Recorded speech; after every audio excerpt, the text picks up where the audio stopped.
Hi, everybody. Welcome back to Wingman Wisdom and to my virtual campfire. Thanks for joining me today. It's Tuesday, January the 2nd. I hope you are off to a good 2024.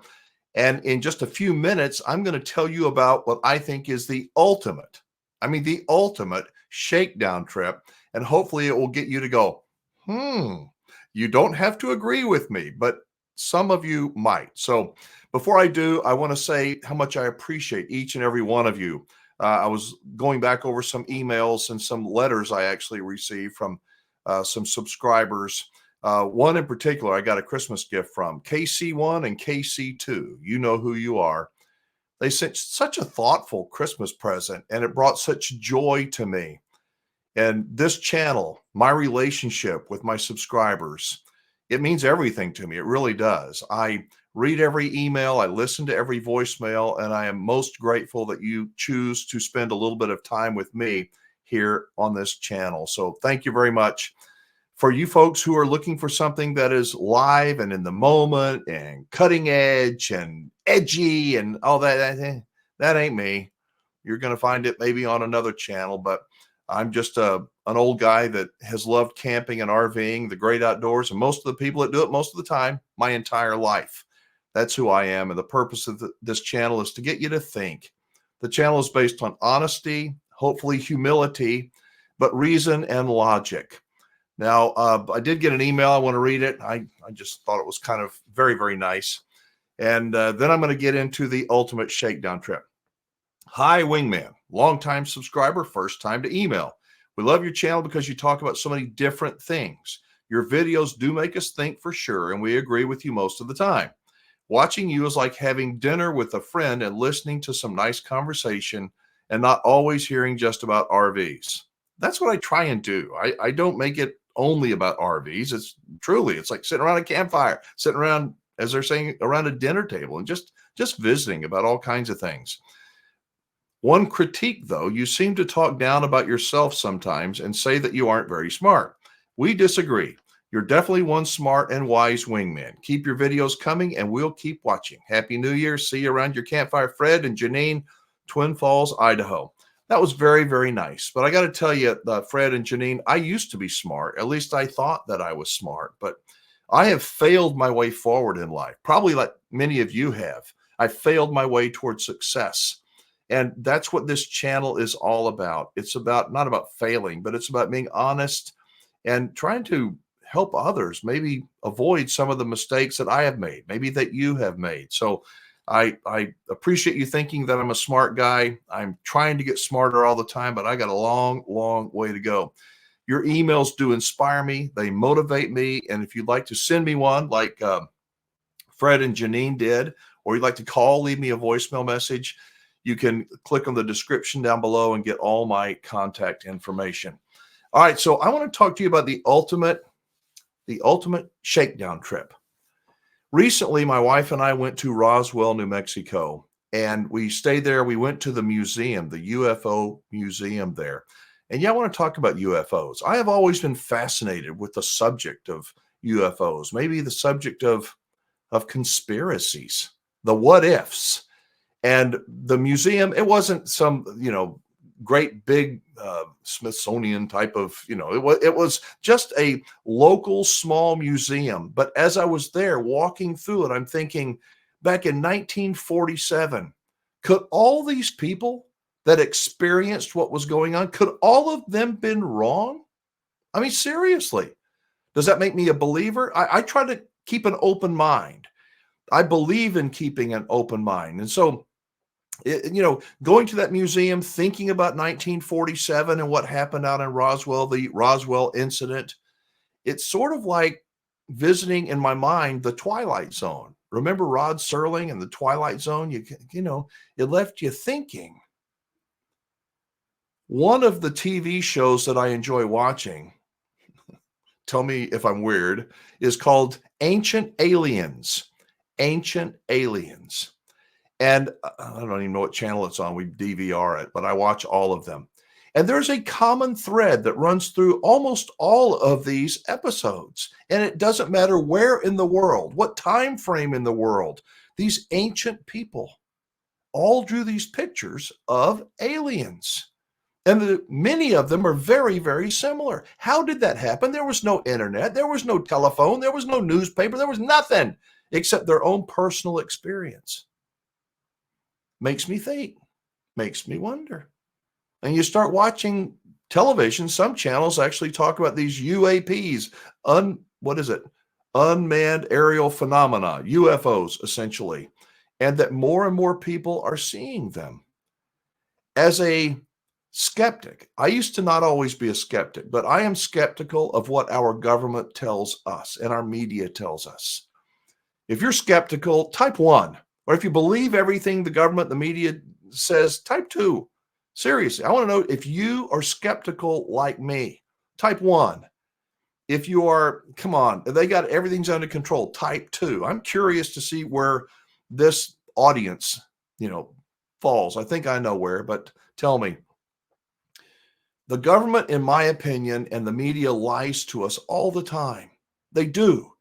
They control us by lying to us. Governments have done it forever, but something has happened recently. It's like it's on steroids. The border is not fixed. It's not. The economy, the Wall Street, is it weird or what? Stock market's higher than it's ever been before. But is the economy good? Is it good for you? Isn't inflation, isn't the high cost of everything hurting you? It hurts me. It hurts the people that I care about. Yet if I listen to some people on the news and listen to the politicians, we got it under control, everything's coming back. I don't think so. Interest rates are high. Fuel prices have come down from where they were. But generally speaking, it's a hell of a lot more expensive to live, just to live and maintain your lifestyle today than it was a couple of years ago. And I don't want to go blaming the politicians, even though I think that they're self-serving bureaucrats who, we are their sheeple. They want us to be controlled by fear and isolation and division, and they're damn good at what they do. So what does that have to do with anything? I believe that I saw something on TV not long ago, and I went, oh, that's interesting. And I went and looked at it. You know who Bart Sibrel is? S-I-B-R-E-L. Bart Sibrel. Sibrel.com. I'm going to put a link to it down below. And in my skeptical mind, I'm like, you know what? I'm willing to just listen, just willing to look. And so I went to Sibrel.com and I poked around, and this guy has got all kinds of videos. Now, yeah, it's all fake, Wingman. Well, it might be fake. But remember how the government told us all we needed to was get that shot and you ain't going to get sick. Maybe there's more to it. Maybe the government isn't telling us everything they know. Maybe there are some conspiracies out there. Maybe. So go to Sibrel.com. Bart Sibrel, I'm not speaking for him, but I think you'll see when you go to his site. And I mentioned this to several friends. I said, look, I'm going to tell you this, and you're going to think I'm crazy, and that's okay. But please just go to the site and poke around. Watch some videos with an open mind.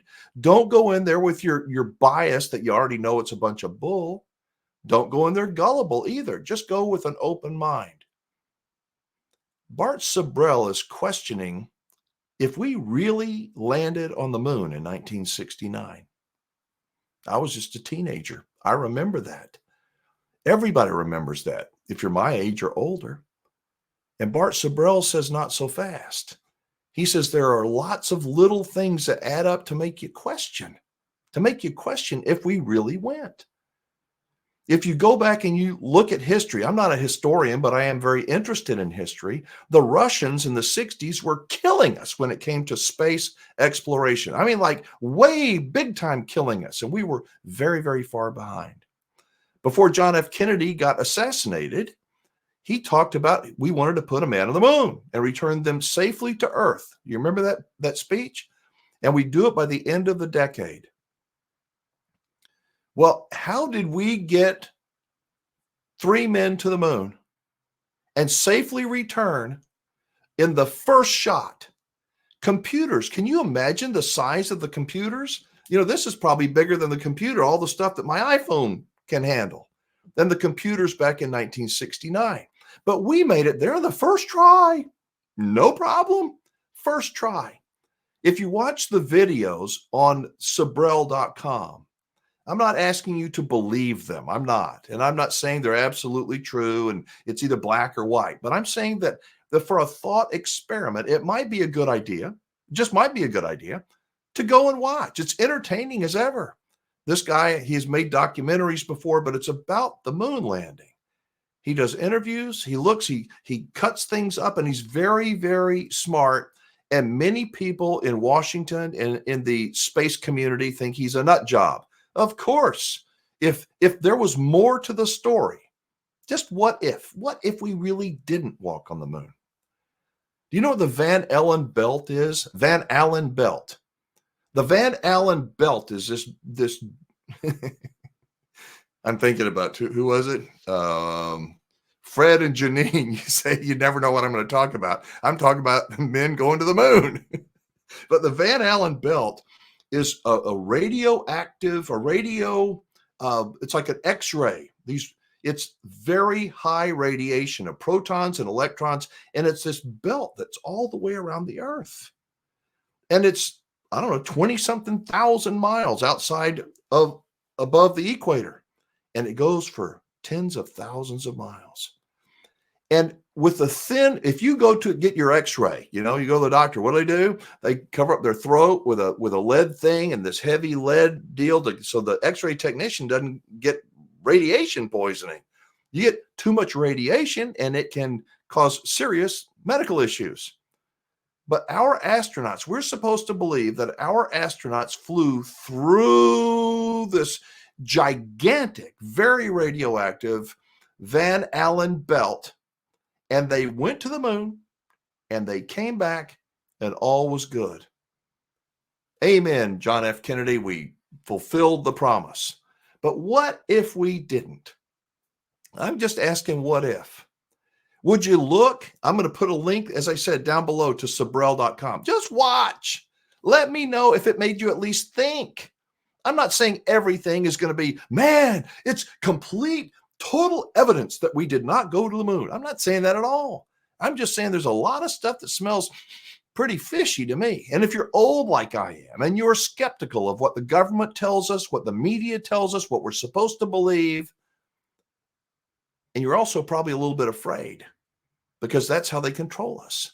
For people that speak out, even if we have a different opinion, if I were to swear, man, we didn't go to the moon, if I said that, it's divisive, and you may, not like me. Some of you may like me. But isn't it a good idea to have an open mind on things? I think it is. Had people ask me, are you a believer? Are you a believer? A believer in what? I'm a believer in possibility. I try to be rational and logical. Ancient aliens, it's not fake.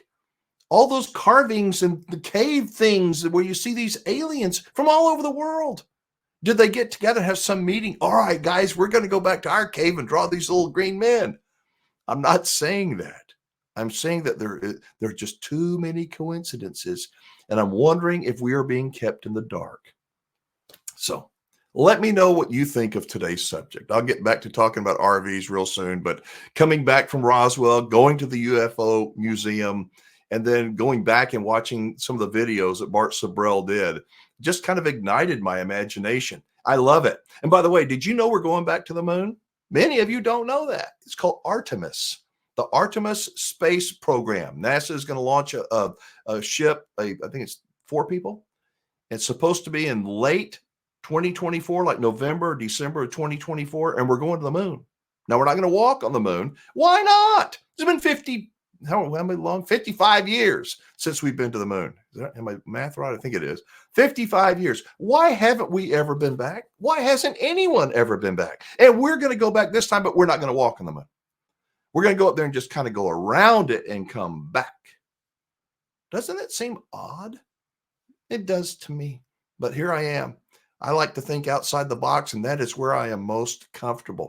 Thank you for spending a few minutes with me today in 2024. I do appreciate it. I promise, as I said, I'll be talking about RVs here before you know it. I'm Alan Warren, the RV Wingman. Be safe, have fun, play nice, and keep an open mind. And don't leave your good manners at home. I'll see you tomorrow.